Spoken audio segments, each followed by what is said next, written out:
se contradicen? Si lo alcanzaron a ver, respóndanme. Ok, porque eso es muy importante para el desarrollo del tema. Otro ejemplo, la Biblia dice que Dios es amor. ¿Cuántos creen esto? Es una verdad contundente respecto al carácter de Dios. Dios es amor. Pero también la Biblia dice que Dios es fuego consumidor y que da el castigo al que lo merece. Ahora bien, parece que en el carácter de Dios esto es contradictorio. Algunos lo malentienden y se meten en problemas porque dicen, Dios es amor, y empiezan a filosofar sin tomar en cuenta las demás porciones de la Biblia. Empiezan a filosofar y dicen, bueno, si Dios es amor, pues no creo que mande a nadie al infierno. Si Dios es amor, yo no creo que Dios le ponga una disciplina a uno de sus hijos. Yo no creo que Dios castigue a nadie. Y como dijo un hermano, llegando a esta conclusión en su lógica humana, dijo, bueno, si Dios es amor, ¿qué acaso no podrá perdonar al diablo? Y estamos especulando. Ahora, Dios es amor, pero también es fuego consumidor. Aparentemente esos dos atributos de Dios se están contradiciendo. El problema está en que si yo me voy al extremo y nada más me envuelvo en que Dios es amor y no fuego consumidor que castiga al culpable, voy a tener definiciones teológicas equivocadas. Me voy a meter en problemas, voy a enseñar mal. Lo mismo si me cargo al lado que Dios es fuego consumidor, ¡ay! A todos los va a devorar y a todos los va a mandar al infierno. ¿Dónde está el amor de Dios que demostró en la cruz? Ese es otro ejemplo de una antinomia en la Biblia. Otro ejemplo. Dios es rey, Jesús es rey de reyes. Un rey legisla, da leyes, gobierna, y al que violenta sus leyes merece un castigo, ¿no es cierto? Bueno, Jesús también es juez, es rey y es juez. Y en nuestra mente humana decimos, no, pero nadie puede ser juez y parte. Bueno, en el caso de los seres humanos no, pero en el caso de Jesús, Él es rey, pero también es juez.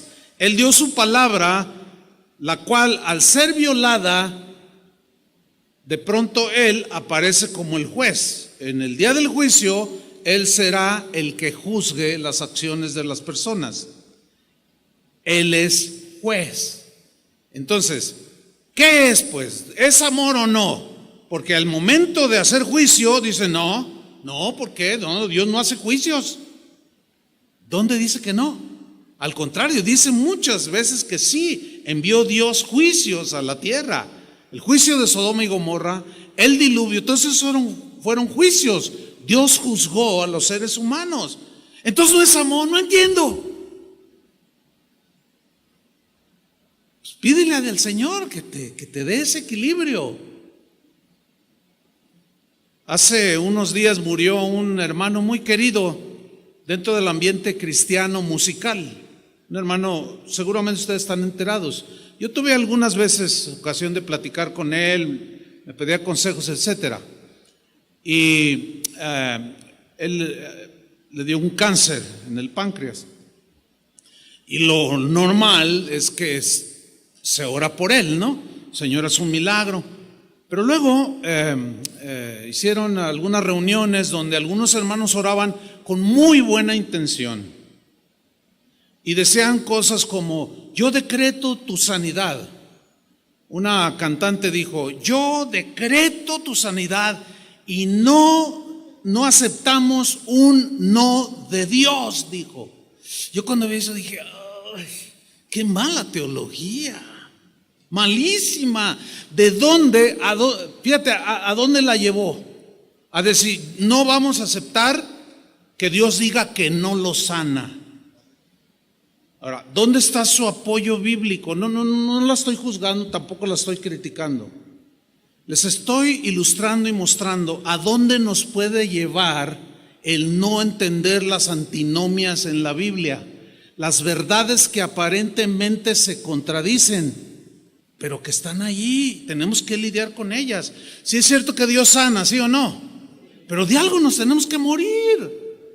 Y si nos sana, nos sanó. Y si no nos sanó, pues no nos sanó. Y como los 3 hebreos allá en Babilonia, allá en el foso de los leones, póstrense delante de la estatua y dijeron: sepa su rey que el Dios al que servimos puede librarnos. Noten que no dudaban que Dios los podía librar. Pero si no nos libra, o sea, si nos tragan los leones, o no, chamo, estoy confundiendo un poco, nos echan al foso, al horno de fuego. Pero sepa su rey que si no nos libra de este horno de fuego, de todas maneras no nos postramos delante de esa estatua. O sea, ellos consideraron las dos verdades. Él podía librarlos, pero a veces no los libra. ¿Por qué? Porque en su soberanía dice: ya, hasta aquí para ti. Entonces, ¿cómo orar?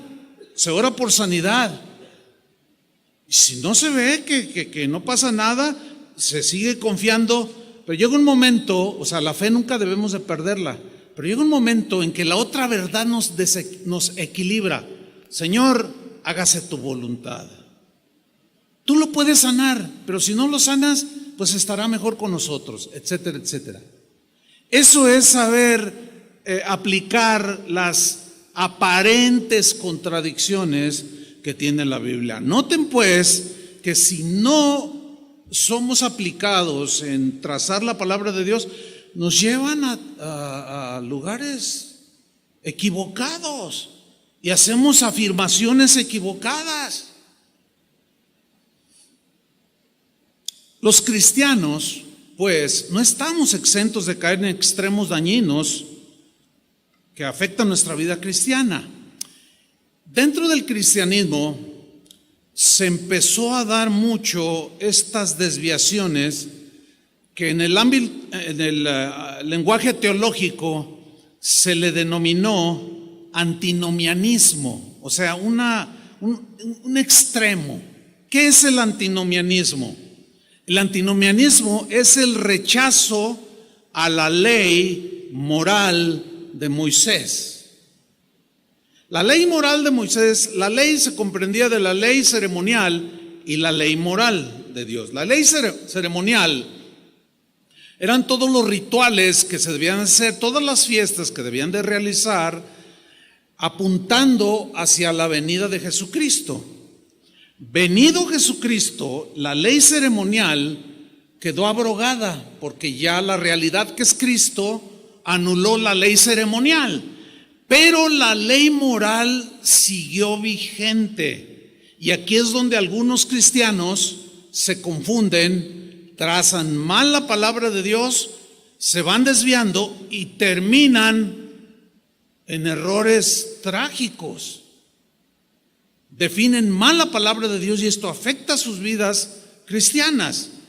La Biblia dice que ya no estamos bajo la ley. Pablo dijo esto, porque ya no estamos bajo la ley, sino bajo la gracia. Hay que entender muy bien lo que significa, ¿verdad? Y las antinomias se dan aquí. Porque ciertamente la ley ceremonial, repito, esa fue la que quedó abrogada porque la realidad ya es Cristo. Pero la ley moral siguió vigente. Es decir, el no matarás, el no robarás, no hurtarás, no tendrás dioses ajenos, no codiciarás, no fornicarás. Esa es la ley moral del Antiguo Testamento. Es ratificada en el Nuevo Testamento. ¿Me explico? Esa no quedó abrogada. Esa sigue vigente. El robar, condenado por Dios en el Antiguo Testamento, sigue vigente en el Nuevo Testamento. Entonces, algunos cristianos en los tiempos de Pablo comenzaron a trazar mal esta verdad. Decían ellos que ya no estamos bajo la ley, sino bajo la gracia. Entonces empezaron a decir: ya no tenemos que ver nada con la ley de Moisés. Entonces unos dijeron: entonces ya quedó abrogada. Sí, porque la gracia es suficiente para cualquier pecado es perdonado por el Señor. Y si robo, no, pues no pasa nada. Ya no estamos bajo la ley, ya la gracia de Dios. Y entonces comenzaron a desviarse, tomaron un camino, siguieron caminando y terminaron en un pantano de error. Fíjense, la semana pasada fuimos a un rancho, ¿verdad, Julio? Hubo varios, nos invitaron a un rancho de un pastor que tiene la familia. Y yo me vine el viernes, nomás tuve un día, pero Julio y su esposa se quedó ahí un día o dos, no sé. Y después ahí en el WhatsApp me di cuenta, sacaron unas fotografías donde estaban casi cargando el auto de Julio. Y luego yo, ¿qué pasó? Dice, no, pues se atascó. Y luego, ¿cómo que se atascó? Y luego ya yo le pregunté a Julio, oye, ¿qué pasó? Dice, pues es que tomé un camino que no era el de regreso, como estaba así como ahí en el volcán de aquí de Colima. Y le digo, ¿pero cómo? Dice, pues tomé un camino pensando que era el que me sacaba y de pronto me doy cuenta que era un sembradío de aguacates, algo así. Entonces, bueno, voy a cortar por aquí y me voy a meter, y se quedó atascado el auto. Fíjense, por un error pequeñito de no tomar el verdadero camino. Entonces tuvieron que ir casi en peso, te levantaron, ¿verdad? Porque pues, era difícil. Si lo agarraba una camionetota que traía un hermano allí, pues le arrancaba todas las fascias o qué sé yo. Entonces, como entre 8 o 10, casi lo cargaron y lo fueron sacando. Mira, es mejor mantenerte en el camino a que quedes atascado allí, porque es bien difícil sacarte. Yo eso lo veo cotidianamente. Muchos que caminaban bien, pero se empezaron a ir por estos rumbos, terminaron atascados en el lodo del pecado otra vez. Y para sacarlos cuesta mucho trabajo. Es mejor pedirle al Señor, Señor, ilumíname, hazme entender tu palabra. Cuando no la entiendas, pregunta, por el amor de Dios. Fíjate, Jesús mismo reprendió a los pastores de un par de iglesias en Apocalipsis que estaban manifestando un antinomianismo, un antiley de Moisés, porque trazaron mal la palabra. Su lógica humana los llevó a terminar diciendo, no pasa nada si pecamos. Fíjense, en Apocalipsis 2:14, ahí está el primer caso. Dice el Señor Jesús al pastor, que es el responsable de lo que sucede en una congregación. Le dijo, pero tengo unas pocas cosas contra ti, que tienes ahí a los que retienen la doctrina de Balaam, que enseñaba a Balac a poner tropiezo ante los hijos de Israel, a comer cosas sacrificadas a los ídolos y a cometer fornicación. ¿Qué pasó allí? Jesús le está diciendo al pastor, tengo algo contra ti, te estoy reprochando. Tú eres el encargado, eres el pastor y estás permitiendo que algunos enseñen la doctrina de Balaam. Esta enseñanza llevaba a la violación de la ley moral de Moisés. Por eso se les llamó antinomianistas. Porque decían, ya no estamos bajo la ley de Moisés, estamos bajo la ley de Dios, la ley de Jesús, la ley del amor, la gracia, estamos bajo esa ley de la gracia. Entonces llegaban a una terminación que los afectó. Entonces algunos cristianos comenzaron a vivir la vida pecaminosa que tenían antes y el pastor no hacía nada. Quizás porque el pastor empezó a conciliar con algunas de esas ideas, malas interpretaciones. La doctrina de Balaam, que Jesús le reprochó al pastor, en síntesis, se presenta muy sutilmente. Te sacan textos bíblicos que tú dices, ay, sí es cierto, porque están en la Biblia, pero no ven el otro lado que produce la antinomia, dos verdades que aparentemente se contradicen, pero que no es así, es una aparente contradicción, porque en realidad se complementan. Y te presentan textos, Dios es amor, Dios te acepta tal y como eres, Él es el Dios de toda paciencia, y llegan a la conclusión, por ejemplo, de que el matrimonio entre personas del mismo sexo es aceptable ante Dios. Entonces el que está oyendo esa sutil enseñanza de una verdad, dice, ay, qué tremendo, mira. Ya sentía yo en mi corazón que Dios no podía ser así como que manda a unos al infierno. ¿Y por qué si este nació así, por qué lo manda al infierno? Qué buenas enseñanzas estas. No es verdad, hermano. Ahora, el problema aquí es que te lo presentan tan sutil que te la trazan con textos de la Biblia, como los que ya estudiamos. Ahí estaba la antinomia, muy clara. Son tan sutiles que te piensan enseñar que si tienes relaciones sexuales con tu novia, no pasa nada, mientras haya amor, porque el amor cubre multitud de pecados. Una vez estaba en Europa, en España, terminé de predicar el turno que me tocó, y unos jóvenes se me acercaron haciéndome preguntas, y uno de ellos dice, pastor, ¿cómo son sus jóvenes allá en México? No, pues así como usted, pues ya empezamos a platicar. Y dice este joven, oiga, dice, ¿ustedes creen en el noviazgo entre los jóvenes? Claro, para que se puedan casar, tienen que tener un noviazgo. No, pues qué bueno. Dice, oiga, y usted sí permite que tengan relaciones sexuales los novios, ¿verdad? Y le dije, ¿de dónde sacas eso? Por supuesto que no. Dice, ¿por qué no? Dice, esa es la manera en que se pueden conocer, teniendo relaciones sexuales. Yo le dije, ¿de dónde tú sacaste eso? El pastor nos enseñó. Líbreme el Señor de enseñar una cosa así. Esos son los antinomianistas, porque en el nombre del amor transgreden los otros principios. Un joven aquí, de este lado, a mi izquierda, una vez se subió a hablar conmigo y yo lo veía bien impaciente así, me miraba y dije, bueno, pues estaba hablando con una persona. Cuando le tocó el turno, me dice, oiga pastor, ¿sabe qué? No me gusta cómo predica. Así me la tiró directa, ¿no? Dije, bueno, pues no soy monedita de oro. Eso yo lo sé. Dice, no, dice, la verdad, mire, no me gusta como usted enseña, porque usted enseña, es que Dios es un Dios bipolar, dijo, y mejor ya me voy de esta congregación. Y pues, le digo, no, a ver, bájale, porque ya estás ofendiendo a Dios.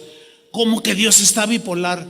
Pues a qué Dios se le ocurre hacer lo que supuestamente hizo. A ver, respóndame esto. A ver, dime, ¿Dios nos puso los impulsos sexuales? A ver, ¿qué le contestarían ustedes? Díganlo con convicción. Sí, eso es una verdad. Dios nos puso los impulsos sexuales. Dice, entonces, ¿a qué Dios se le ocurren? Me pone los impulsos sexuales y luego me los reprime. De que no te acuestes con la novia y con la que te encontraste ahí en la fiesta. Entonces, ¿cómo está eso? Dios es un bipolar. Le dije, no, lo que pasa es que tu mente cerrada no alcanza a entender la antinomia. ¿Qué es eso? Pues pan con queso. Son dos verdades. Dios puso los impulsos sexuales, pero también es una verdad que muchos no quieren ver, que esos impulsos los puso allí para usarlos en el ámbito del matrimonio, con tu esposa, con tu esposo. ¡Qué chiste! Bueno, entonces, ¿no entiendes o no quieres entender? Pero las dos verdades ahí está. Parece que se contradicen, pero no, se complementan.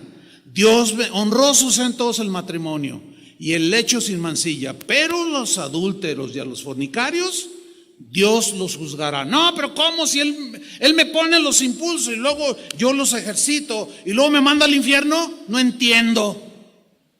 No quieres entender, así que no os hagáis, porque es perfectamente entendible. Son los parámetros de Dios, son los decretos de Dios, son los mandamientos de Dios, que aparentemente muchos de ellos se contradicen, pero no.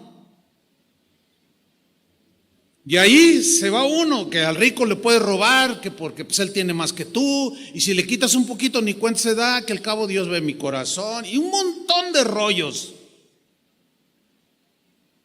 En Apocalipsis 2:20, Jesús reprende al pastor de Tiatira y le dice lo siguiente: pero tengo unas pocas cosas contra ti, que toleras que esa mujer Jezabel, que se dice profetiza, enseñe. Fíjate, toleras, te haces de la vista gorda como que aquí todo está bien, la estás aguantando, te estás haciendo el despistado, pastor, de que esta mujer enseñe y seduzca a mis siervos a fornicar y a comer cosas sacrificadas a los ídolos. Aquí, en este caso de Jezabel, no es literal, es un lenguaje metafórico de una mujer del Antiguo Testamento que era ambiciosa, era promiscua, era de todo. Y este es como un espíritu. Entonces, algunos enseñaban y el pastor toleraba.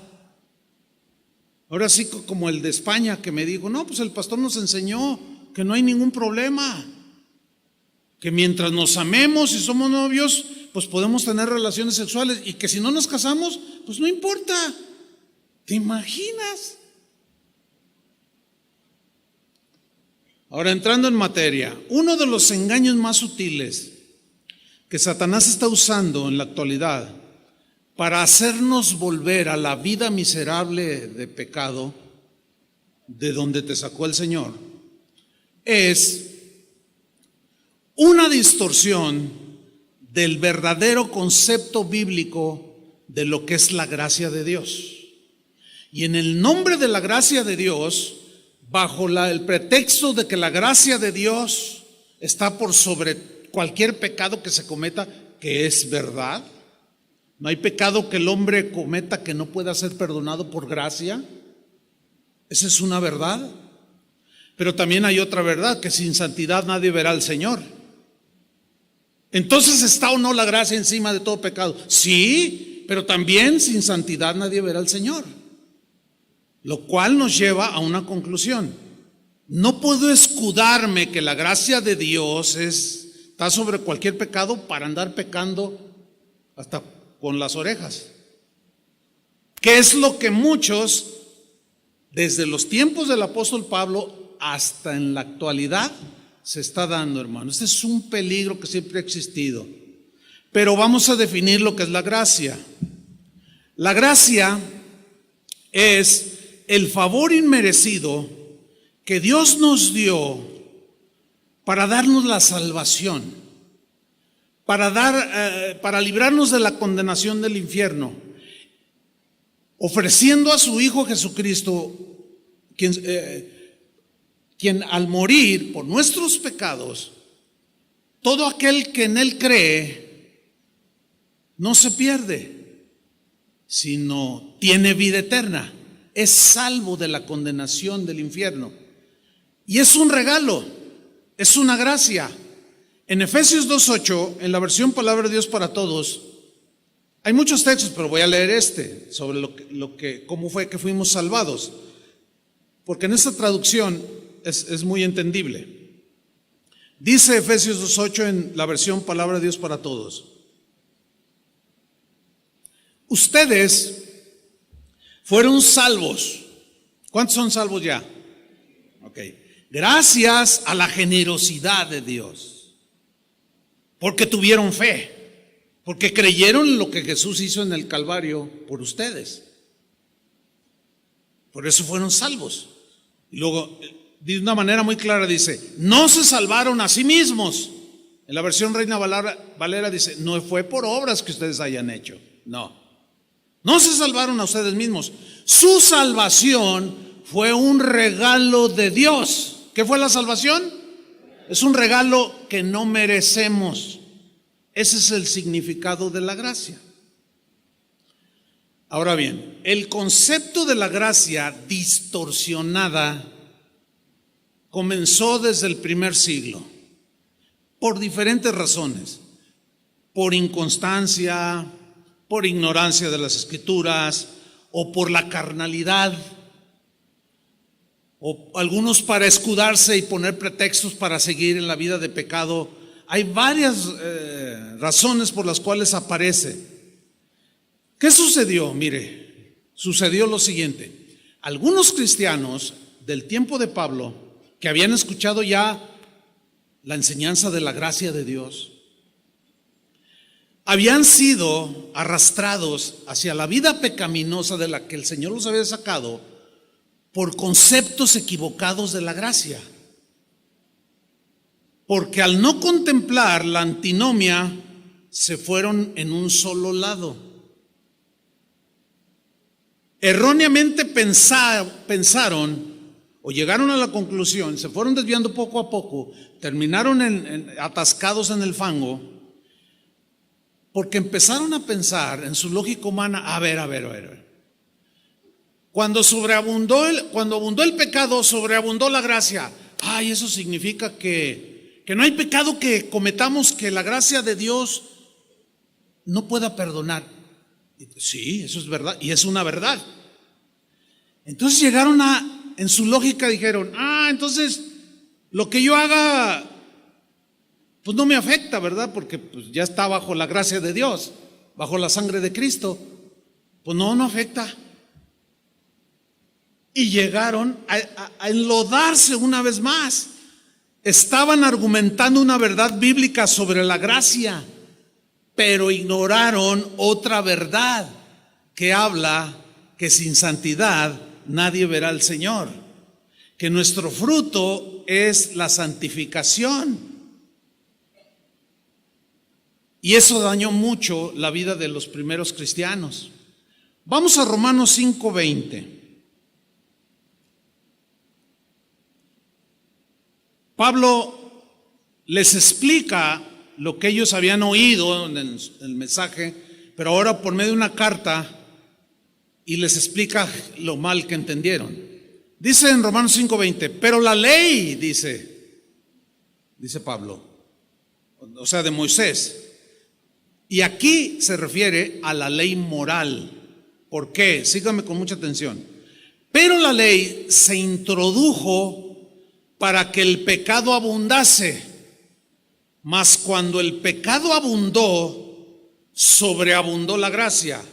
Ok, es un texto difícil, hay que leerse en todo el contexto, pero por falta de tiempo vamos a leer algo del contexto, pero déjeme explicarle este versículo, que es una de las verdades más extraordinarias de la Biblia. La ley fue dada por Moisés. La ley decía, no matarás, no robarás, no dirás falso testimonio, la ley moral. Ok, Pablo mismo en la carta a los Romanos dice, si la ley no dijera no robarás, yo ni cuenta me doy que era pecado. Si la ley no hubiera dicho no matarás, yo no me doy cuenta y pues me sigo descabechando 2, 3 por allí. Y no siento nada, no me pasa nada, porque ignoro que es un pecado. Pero cuando vino la ley y dijo no robarás, entonces me di cuenta que era un ladrón, porque fue una ley dada por Dios. Y es la ley moral. Entonces cuando vi en la ley que decía no codiciarás, me di cuenta que era bien codicioso. Cuando vino la ley y yo la leí y me enteré y me explicaron, estoy parafraseando a Pablo, no adulterarás. Santo Dios, ¿yo qué sabía? Si aquella se me ofreció, pues a quién le dan pan que llore. Pero como Dios dice no adulterarás, entonces resulta que soy adúltero, mentiroso, un falso, calumniador, robo, mato. Me cubrió el pecado, me atasqué en el pecado. Cuando el pecado abundó, vino el tiempo de la gracia. Cuando aparece Jesús, me di cuenta que era pecaminoso, pero la gracia de Dios sobreabundó. Y fue mucho más profunda la gracia que el pecado. Yo estaba hundido en metros o kilos, toneladas de pecado, pero llegó la gracia de Dios y sobrepasó todo eso.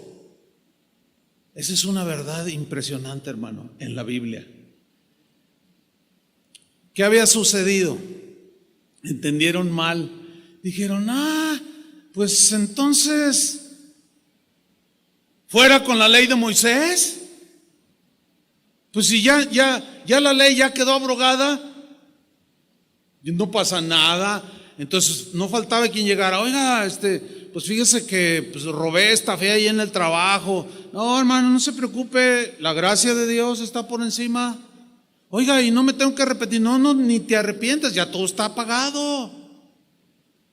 Entonces puedo seguir pecando. Bueno, no lo digas así, porque pues somos débiles. Y dicen muchas verdades, pero nunca enfrentan la antinomia, o sea, el otro lado de la verdad, porque dice, no, es que esto contradice, y no logran asimilar el mensaje.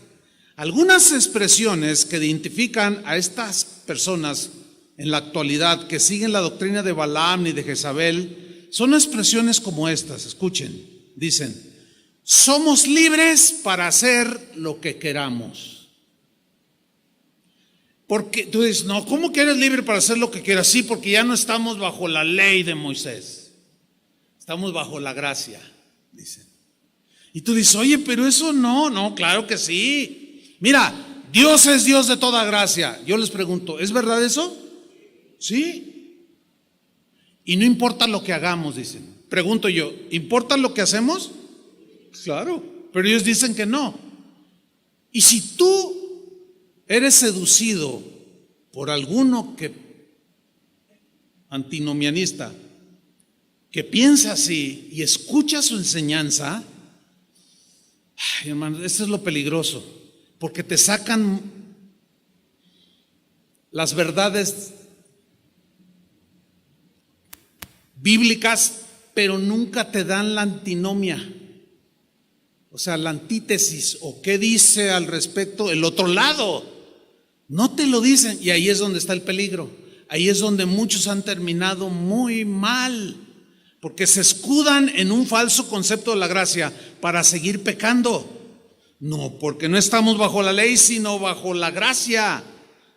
Algunos muy filosóficamente dicen verdades bíblicas como esta, dicen: cuando creímos en Jesús, Dios perdonó nuestros pecados pasados, presentes y futuros. Miren, hermanos, les voy a decir algo. Esta es una verdad impresionante. A ver. Dios perdonó en la cruz del Calvario cuando yo creí aún los pecados futuros. Mire, la respuesta es sí, porque todos están bajo la sangre de Cristo. El problema, ¿sabe dónde radica? En decir, bueno, pues si ya los perdonó, pues ya no pasa nada. Él es Dios de toda gracia. Hace como un poquito más de 20 años, hermanos, hubo un escándalo aquí en la ciudad, porque llegaron unos se autodenominaban apóstoles. Eran norteamericanos, unos, y otros eran ingleses. La primera noche de esas conferencias, uno de los apóstoles, estos mencionados, habló ellos traían el mensaje de la gracia de Dios. Mira, hermano, los primeros 35, 40 minutos del mensaje sobre la gracia fueron espectaculares, hermano.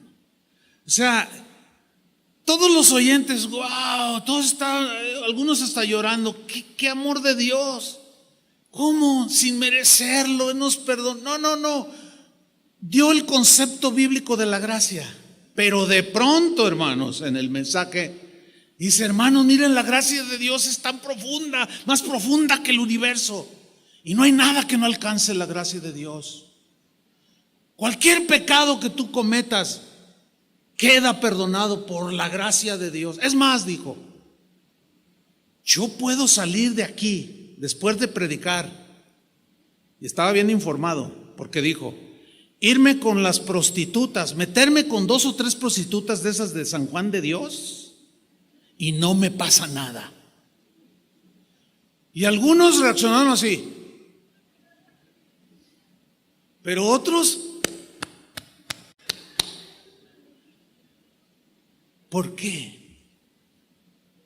Es una buena pregunta. ¿Por qué? ¿Por qué algunos aplaudieron y me dijeron: ¡ay, qué tremendo!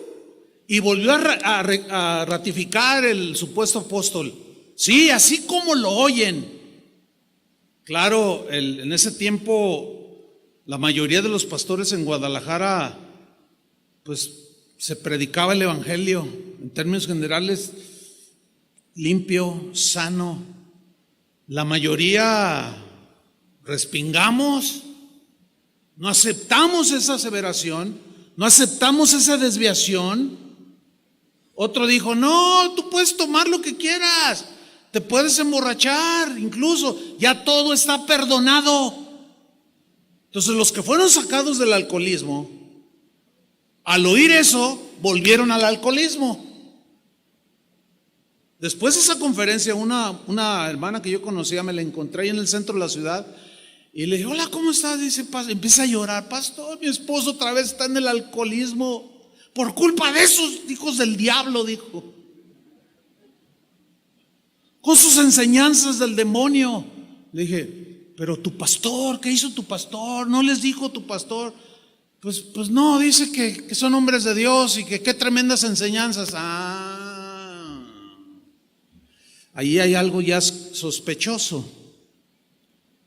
¿No le gustará también al pastor darse sus desbalagadas por allí y luego se escuda en la gracia?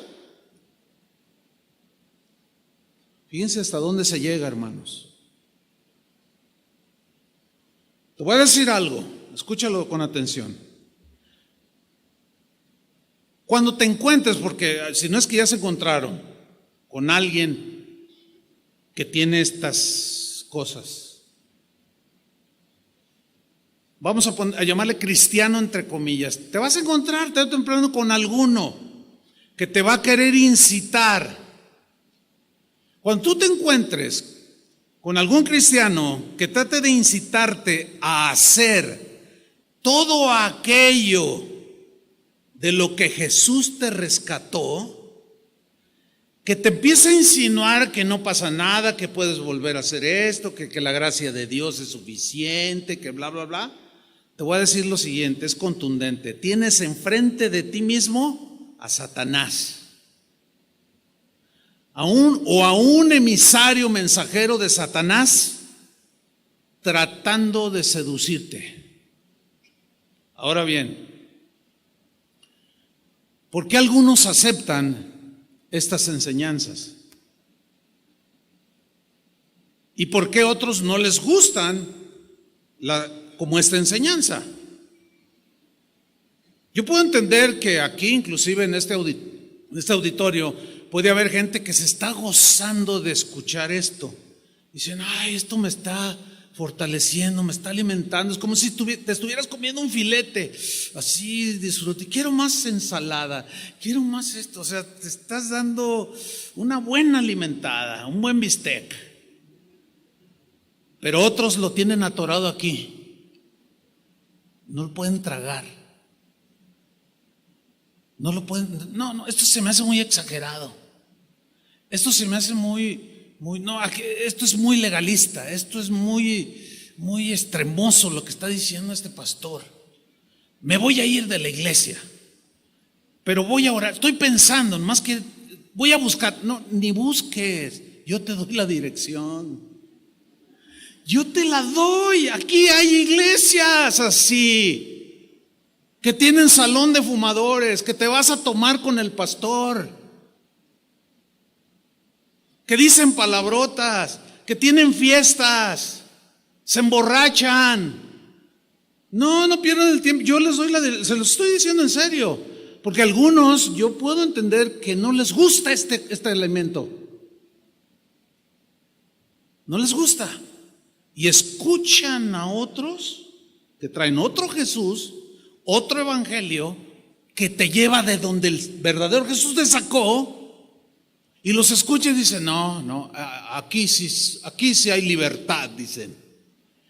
Y lo primero que te dicen es, ¿dónde te congregas? No, pues en casa de Dios. No, hombre, ahí son bien legalistas, ahí los tienen todos, les prohíben todo. Pregunta, ¿yo les prohíbo algo? Díganlo fuerte que se oiga. ¿Yo qué les voy a andar prohibiendo? Yo no les prohíbo nada. No, su pastor no los deja andar en los antros, el nuestro sí nos deja. Entonces tú le respondes, bueno, es que un antro no es un lugar donde un cristiano se edifique, no tengo que estar haciendo nada ahí, pero a mí nadie me prohíbe. Así contéstenles. No, pero que estás bien atado, mira, acá hay libertad, acá somos libres. Es más, hasta el pastor es bien buena onda y chupa con nosotros. Ustedes dicen, ay pastor, se está pasando, me estoy quedando corto. Si ustedes supieran.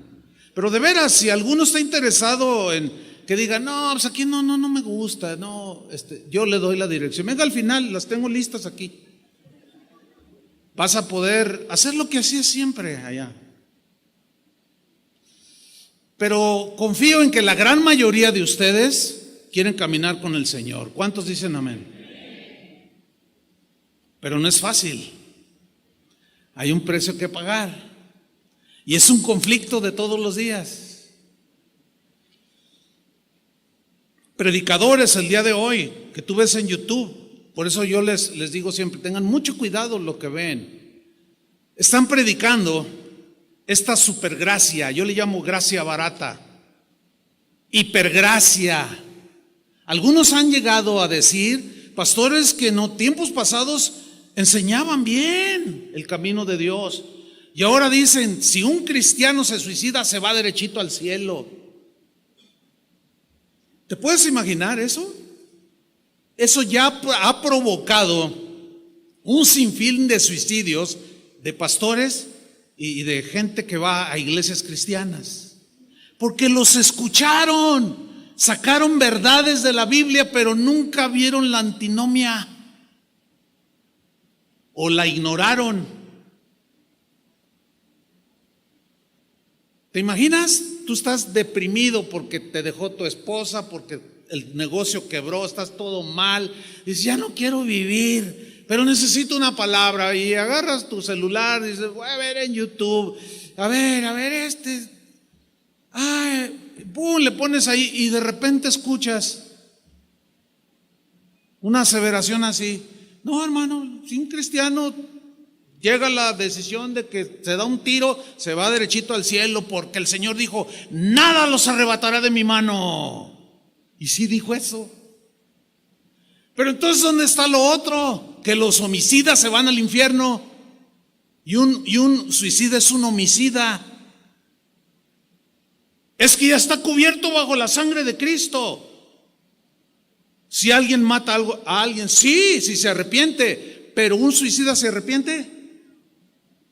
Es un tema difícil también. En su momento quizás trataremos.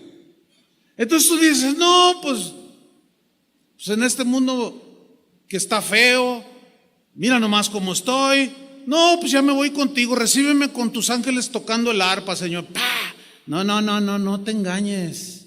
No caigas en ese trágico error, porque vas a abrir los ojos en el infierno.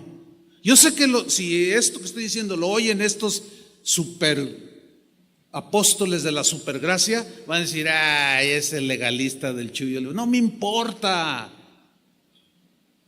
Mi conciencia estará tranquila enseñándoles la verdad de Dios, la palabra de Dios. Están diciendo que el cristiano puede hacer lo que sea y no le pasa nada. Qué peligrosos están los tiempos, hermanos. Muy peligrosos. Romanos 6:1, Pablo empieza a debatir esa idea equivocada. Empieza a refutar, inspirado por el Espíritu Santo. Y dice en Romanos capítulo 6, versículo 1, síganme con atención. Les dice Pablo, ¿qué pues diremos? ¿Perseveraremos en el pecado para que la gracia abunde? Perseverar significa persistir en pecar, insistir en hacer algo, quedarse permanentemente en el pecado. Dice Pablo, ¿nos quedaremos otra vez en el pecado? Porque según ustedes, mientras más peco, más gracia de Dios aplica. Más peco, la gracia crece, más peco, más. Y siempre estoy bajo la gracia.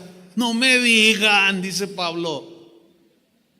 ¿De dónde sacaron eso? Dice Pablo en el versículo 2, en ninguna manera. ¿Seguiremos en el pecado para que la gracia? En ninguna manera. ¿De dónde sacaron ese concepto?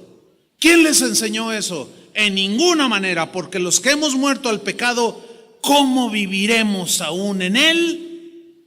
Eso no te lo dicen los antinomianistas. ni lo leen. Nunca vas a escuchar una predicación de Romanos capítulo 6, jamás.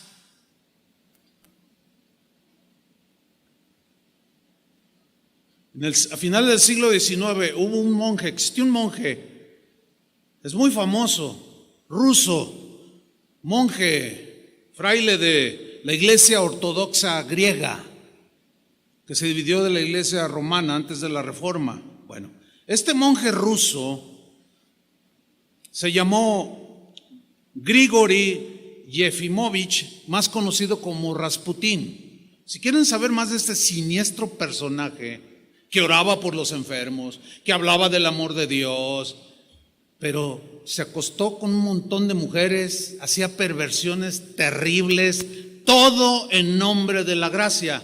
Y ya no quiero más mencionarlo porque hasta me da náuseas. Pero este tipo vivió una vida de excesos. Su argumento era: no estamos bajo la ley, sino bajo la gracia. Le quitó la esposa a uno de los reyes, hizo desastre y medio. Y Pablo dice: ¿seguiremos en el pecado para que la gracia abunde? En ninguna manera, dice. Digan todos fuerte: en ninguna manera. Pero con convicción. Ninguna manera. Miren, esta frase viene de un término griego que es megenoito. Esta palabra, que se traduce en ninguna manera, significa o habla de que es una palabra, ahí está en la pantalla para que usted lo lea y me vaya siguiendo. Es una palabra que enfatiza una imposibilidad total de que Jesús acepte tal conducta. Es una enérgica expresión de rechazo total contra el pecado. Entonces puedo volver a seguir haciendo esto que hacía antes, pero ahora, porque ya entendí que no estoy bajo la ley, sino bajo la gracia. En ninguna manera. ¿De dónde sacaste eso? ¿A dónde estás yendo? ¿A quién estás escuchando? No, pues fui a tal iglesia. Pues esa no es iglesia. Porque no te están enseñando el evangelio. No, pero se siente bien chido. Pues claro, tu carne le va a quedar, mira, así como anillo al dedo, así. No, es que usted es bien legalista, piensa lo que quieras de mí, pero yo sí te voy a decir una cosa: vas derechito al infierno, te desviaste del camino, te vas a quedar atascado ahí, pero no tienes por qué desviarte. Dice Pablo: en ninguna manera, imposible que Dios acepte eso. Sugerir que Dios consiente el pecado es totalmente aborrecible por el mismo Dios santo.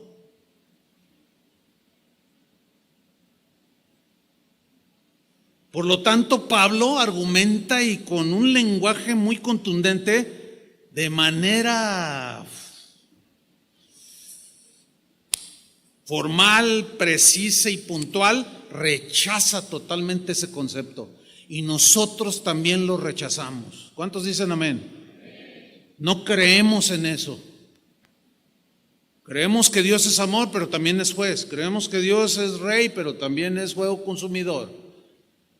Creemos que también somos débiles y que pecamos, pero también creemos que nos arrepentimos y Él nos perdona. Pero no creemos que porque todo está bajo la gracia de Dios, eso ya es licencia para hacer lo que me da la gana. En eso no creemos. Sigo en el capítulo 6, versículo 2.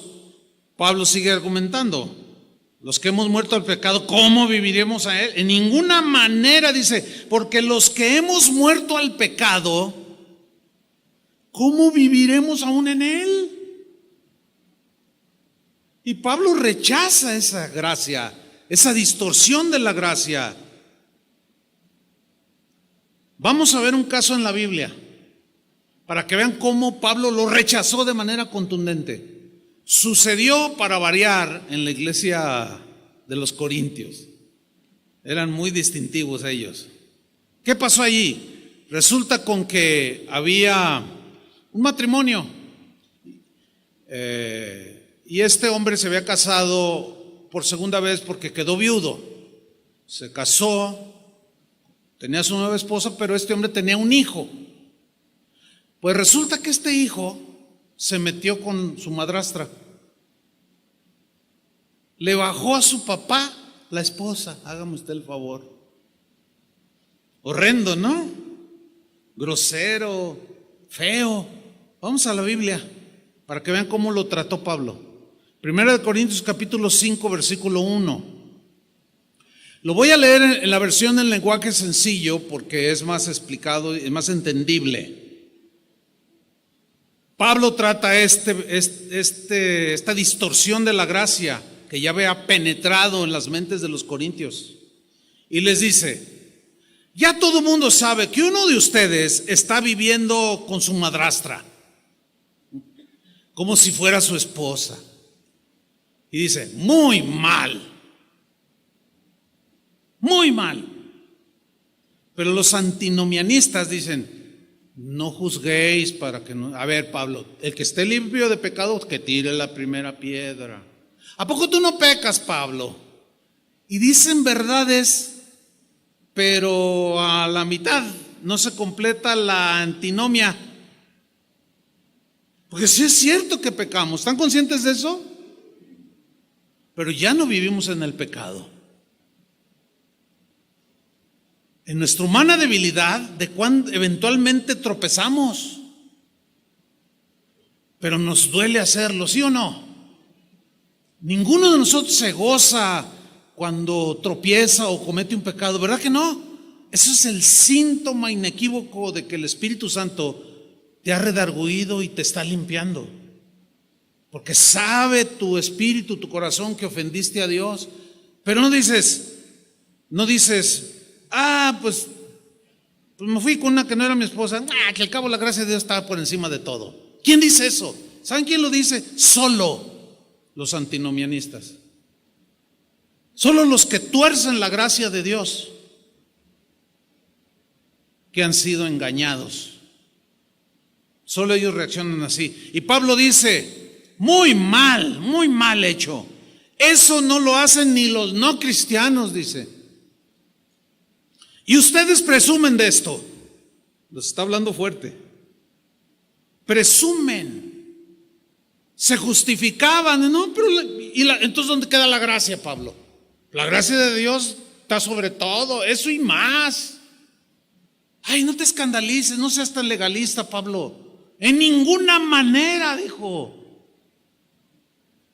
Y ustedes todavía presumen cuando deberían estar tristes por lo que había sucedido. Y echar de la iglesia a ese hombre. ¿Leyeron bien la última frase? ¿Qué dice la última frase? Echar de la iglesia a ese hombre. Claro, el antinomianista, el que hizo un lado de la ley de Moisés, la ley moral, dice, ¿ves? Aquí están mal. ¿Dónde está el amor? A ver, ¿cómo estás interpretando el amor? El amor todo lo soporta, el amor todo lo sufre, el amor cubre multitud de pecados. Ese y más, eres un legalista, Pablo. ¿Para qué haces escándalo? Pues le bajó a la esposa de su papá, se la bajó, pero pues la gracia de Dios es más grande que cualquier pecado que cometamos. Eso estaba pasando ahí. Y Pablo dice, no, yo no les enseñé eso. ¿Cómo llegaron a esa conclusión? Porque siempre habrá hombres o mujeres carnales que de manera deliberada o inocentemente son sutilmente engañados y llegan a conclusiones como estas. Dicen, no, yo no les enseñé eso. Y les aclara en el versículo 9. Dice, por carta yo os he dicho que no se relacionen con personas inmorales. Por supuesto, dice, no me refería a la gente inmoral de este mundo, que estamos rodeados de ellos, ¿no? Dice, ni a los avaros o estafadores o idólatras, yo no me refería a ellos en sí. Dice, en tal caso tendrías que salir de este mundo porque estamos rodeados por todos lados de ese tipo de gente. No, dice, pero en esta carta quiero aclararles lo que habían malentendido, que no debéis relacionarse con nadie que, llamándose hermano, que diga que es cristiano, sea inmoral. En la Reina Valera dice, sea fornicario, o avaro, o idólatra, calumniador, borracho o estafador. Con tal persona ni siquiera deben juntarse para comer. Ahora, tú lees esto y si te olvidas de que Dios es amor, pues te vas a ir y a todo mundo vas a mandar al infierno. No, es cierto que Dios es amor, pero Dios no tolera la inmoralidad. Entonces tú quieres guardarte de todo eso y como ves a tu alrededor un montón de gente así, a todos los mandas al infierno. No malentiendan, dice Pablo. Yo no me refería a los de afuera porque esos entonces tenemos que irnos a la luna. No, fíjense bien cómo yo les enseñé que no se junten con ninguno que diga yo soy cristiano, yo soy hijo de Dios y salga con sus rollos de que puedes adulterar, puedes robar, puedes matar, que al cabo no estamos bajo la ley de Moisés. Dice, a esos deben de echarlos de la iglesia y ni siquiera coman con ellos. Suena duro, ¿no? Y claro, el que está del otro lado dice, no, a ver, ¿dónde está el amor que predican? Y aquí es donde yo lo he citado varias veces, aquí es donde nosotros los pastores nos encontramos en un conflicto cotidiano, hermanos. Es tan difícil pastorear, ustedes no se imaginan. Porque como pastores, Dios nos reprocha si toleramos semejantes prácticas. Tenemos que, por medio de la predicación, rechazar todas esas maneras de pensar y conductas. Entonces, cuando llega a haber casos de comisión, o sea, que se cometen así, tenemos que actuar, si no el Señor nos reprocha. ¿Me están entendiendo? Entonces nosotros, los pastores, tenemos que aplicar la disciplina y en ocasiones tenemos que hasta expulsar de la comunidad de creyentes a algunos como este muchacho. El problema, ¿saben dónde se genera? Que si tú conocías a ese que expulsamos y luego, no, me corrieron. ¿Cómo? Sí. ¿Dónde está el amor? Y tú te enojas con nosotros. Ay, ese pastor, ¿qué se cree? Como si él no pecara. No me creo nada. Yo también tengo errores. O sea, no confundan la gimnasia con la magnesia, en términos coloquiales. Tenemos que ejercer disciplina, si no, el Señor va a decir, tengo algo contra ti, que toleras a esas que tienen la doctrina de Balaam, esos que actúan como Jezabel, que toleran y permiten de todo. Entonces, al actuar, nos echamos encima a los que no entienden por alguna razón. Es muy difícil, hermano. Y luego al rato sacan en Facebook cada tontería. No, yo iba a casa de oración, pero me di cuenta que quién sabe cuánta cosa. Es muy difícil, hermano, todo esto. Pero vámonos sobre el final. Romanos 6:4. Pablo sigue argumentando. Porque somos sepultados juntamente con Él para muerte por medio del simbolismo del bautismo, que es una simbología, a fin de que como Cristo resucitó de los muertos por la gloria del Padre, así también nosotros andemos en vida nueva. Es como si Pablo les preguntara, ¿acaso ya se olvidaron cuando se bautizaron qué significaba el bautismo? ¿Ya se les olvidó que ustedes al creer en Cristo murieron a su vida pecaminosa, y ese muerto tuvo que ser enterrado por medio del bautismo, y al emerger del agua, el que te bautizaba era el simbolismo de que vas a resucitar con Cristo para andar en vida nueva. Ya se les olvidó todo eso. ¿De dónde ustedes han sacado de que la gracia es mayor y que pueden seguir haciendo todo lo que ustedes quieren?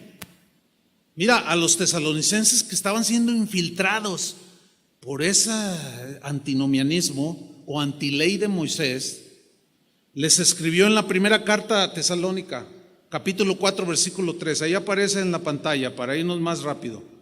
Dice 1 Tesalonicenses 4:3: pues la voluntad de Dios es vuestra santificación, que os apartéis de fornicación, pues no nos ha llamado Dios a inmundicia, sino a santificación. Más claro no puede ser, hermanos.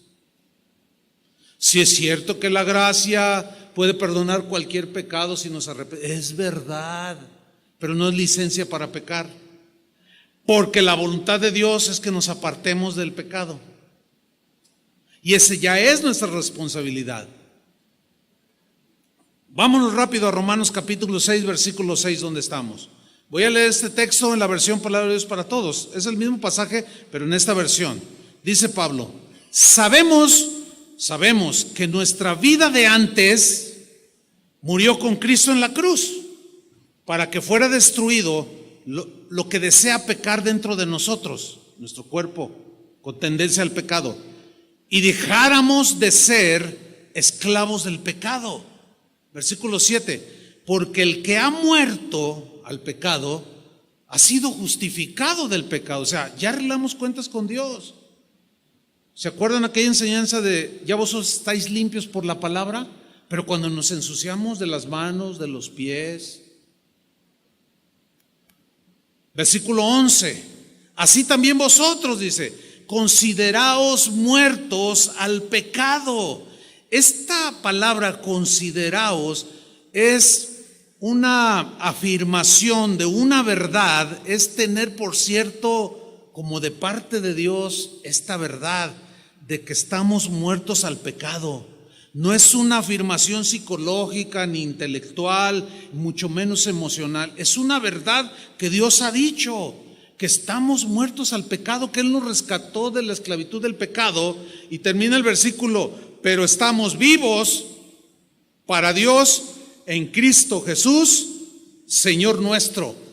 Y remata en el versículo 12: no reine pues el pecado en vuestro cuerpo mortal, de modo que lo obedezcáis en sus concupiscencias. Un joven ayer me decía: es que yo siento como que alguien me dice haz esto. ¿Y qué te dice que haga? Pues puras cosas malas. El otro día me dijo: mata a tu mamá. Le dije: ay, híjole, ¿en qué andas, muchacho? Bueno, es que yo venía hace años aquí, pero luego me alejé y andaba con homosexuales, andaba con gente bien pervertida, pero ahora ya quiero volver a los caminos del Señor. Dice: pero vienen a mi mente muchas imágenes de cosas que hizo y que vio. Ore para que se me quiten. Le digo: mira, en este caso es un asunto de acción. ¿Tú crees en Cristo? Sí. ¿Tú crees que Él resucitó? Sí. Yo soy hijo de Dios, pero me desvié, dice. Pues vuelve ahora y límpiate, y todo eso se va a ir yendo. Pero tienes que aprender a decir: no reina el pecado en vuestro cuerpo mortal. Ya no tenemos que obedecer, hermanos, al pecado. Ahí va a estar insinuándonos, queriéndonos arrastrar otra vez, pero ya perdió fuerza. Antes ni nos esforzábamos por pecar. ¿O cuántos de ustedes recuerdan antes de ser cristianos voy tarde al trabajo, le voy a decir al patrón que mi mamá se estaba muriendo de cáncer? Y no era cierto. O sea, unas mentirotas. Pero ¿quién de ustedes decía: ay, me cuesta tanto trabajo echar mentiras, necesito hacer un esfuerzo sobrehumano? No, hombre, no salía, pero con un ingenio impresionante. Y el patrón: tu mamá tiene cáncer. Y hasta se te salían las lágrimas. Y tu mamá ya haciendo pozole. Y tú echando unas mentirotas. No salía, pero sin esfuerzo. Pero ahora, si ustedes notan, ya no es así. Ahora quieres echar una mentira y sientes como que alguien te dice, es el Espíritu que vive en ti. Y te dice, ¿qué vas a decir? Ay, Señor, ¿qué le digo? Pues la verdad, no digas mentiras. Ay, sí, y empiezas a luchar. O sea, ya no te arrastra. Mira, esa gracia que te libró de la esclavitud del pecado, esa misma gracia ahora te capacita y te da el poder y la fuerza para decirle no al pecado, no al pecado, no, no. ¿Se acuerdan de José en Egipto, el hijo de Jacob? Que estaba cuidando allí la hacienda de un hombre llamado Potifar. Le dijo, mira, todo esto lo puedes manejar, puedes tocar, hacer uso de ello, pero a mi esposa no la toques jamás, le dijo. Pero resulta que la Biblia dice que José era un hombre bien parecido, era un hombre muy apuesto, y dice que esta mujer sin escrúpulos puso sus ojos en José y se le acercó un día y le dijo, acuéstate conmigo. Y José le respondió, le dijo, no señora, discúlpeme, mire, su esposo me dio autoridad para tocar y hacer uso de cualquier cosa en su hacienda. Pero me advirtió y me dijo, menos mi esposa. Dice, y yo no la voy a tocar. ¿Cómo haría yo semejante cosa? Y pecaría contra Dios. Y le dijo no. Y la mujerzuela esta insistió. Y José siempre le decía, no. ¿Por qué? Porque tenía la gracia de Dios. Así como nos hicimos los hábitos para ser mentirosos, chismosos, que metíamos la pata, todo lo que éramos antes, y se nos hizo un hábito. Ahora, al decir tú no